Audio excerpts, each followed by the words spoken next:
Cipher کے حوالے سے یہ بڑا امپورٹنٹ اور بہت اہم ہے.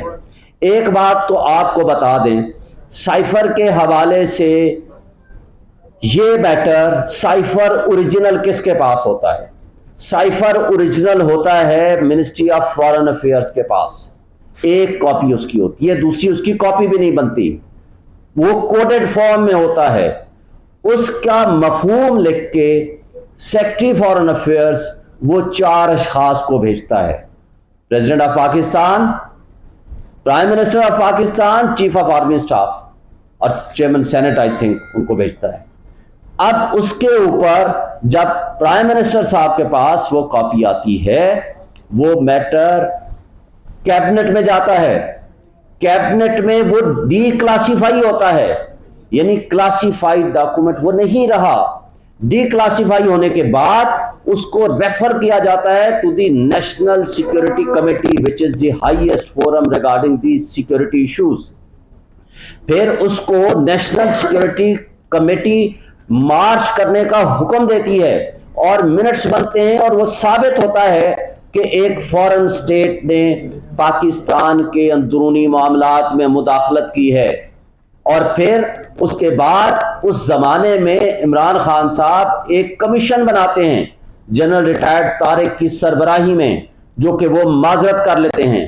اس دوران سپیکر کے ذریعے اور پریزیڈنٹ صاحب کے ذریعے چیف جسٹس آف پاکستان کو سائفر کے وہ کنٹینٹس بھیجے جاتے ہیں اور ان کو ریکویسٹ کی جاتی ہے کہ آپ اس کے اوپر کمیشن بنائیں، جوڈیشل کمیشن، کیونکہ یہ ملک کی سالمیت کا سوال ہے، ملک کی خود مختاری کا سوال ہے، تو اس کے اوپر کمیشن نہیں بنتا. پھر اس دوران ووٹ آف نو کانفیڈنس ہو جاتی ہے. پھر دوبارہ یہ میٹر نیشنل سیکورٹی کمیٹی میں ہیڈڈ بائی شہباز شریف صاحب جاتا ہے. پھر اس کے دوبارہ منٹس بنتے ہیں اور اس کے اندر اسد مجید کو ایمبیسڈر کو طلب کیا جاتا ہے. وہ آ کر ان کنٹینٹس کی تصدیق کرتے ہیں، نہ صرف ان کی تصدیق کرتے ہیں بلکہ اس کو کورابریٹ کرتے ہیں اور اس کا ایکسپلین کرتے ہیں. پھر اس ایکسپلینیشن کے ساتھ وہ منٹس بنتے ہیں. پھر شہباز شریف صاحب فلور آف دی ہاؤس پہ کھڑے ہو کر یہ تقریر فرماتے ہیں کہ جناب اس کے اندر دھمکی آمیز گفتگو ہے. تو مجھے بتا دیں وہ دھمکی آمیز گفتگو پھر کیا تھی؟ اور پھر نہ صرف دھمکی آمیز گفتگو کا ذکر ہوتا ہے بلکہ وہاں کہا جاتا ہے کہ ہم ایک ہائی پاورڈ انکوائری کمیشن یا کمیٹی بنائیں گے، لیکن وہ آج تک نہیں بنتی.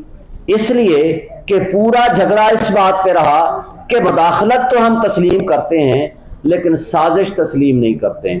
تو ہم یہ سوال کرتے ہیں کہ حضور سازش میں تو آپ خود ملوث ہیں، تو آپ اپنے خلاف کیوں انکوائری کمیشن بٹھائیں گے؟ اپنے خلاف کیوں تحقیقات کرائیں گے؟ تو جب مداخلت ایڈمیٹڈ ہے تو اس کے کنٹینٹس ایڈمیٹڈ ہیں، سائفر کی آج بھی موجودگی ایڈمیٹڈ ہے، اور پھر اتفاق سے سائفر کی contents to some extent leak ہو جاتے ہیں انٹرسیپٹ کے ذریعے. جب سوال کیا جاتا ہے امریکی ترجمان سے تو وہ اس کو ڈینائی نہیں کرتے، تو وہ کہتے ہیں کہ 2 سفیروں کے درمیان ہونے والی گفتگو ہے، لہٰذا یہ اسٹیٹ لیول پہ ہم نے نہیں کیا.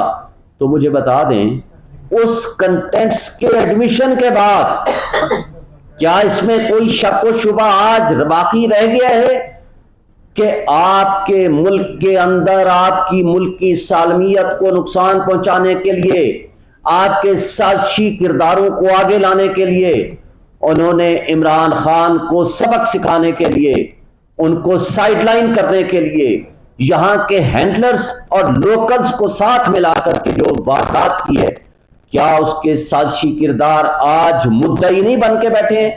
یعنی جو مجرم ہونے چاہیے اس قوم کے آج وہ مدعی بن کے بیٹھے ہیں، اور جن کو یہ کریڈٹ جاتا ہے کہ انہوں نے ملک کی سالمیت کی خاطر سٹینڈ لیا، جنہوں نے ملک کی خود مختاری کے اوپر سٹینڈ لیا، آج ان کو آپ ملزم بنا کے بیٹھتے ہیں. یہ کتنی افسوسناک بات ہے. اور کتنا، اور پھر اس سے آگے آپ پڑھیں تو who is the competent authority to decide this issue، کہ کون سا ایشو جو ہے ڈی کلاسیفائی ہونا چاہیے اور اس پہ کیا پالیسی ڈیسیژنز ہونے چاہیے. That is the cabinet, that is the prime minister and the ministers. یہ رولز آف بزنس کے مطابق بھی،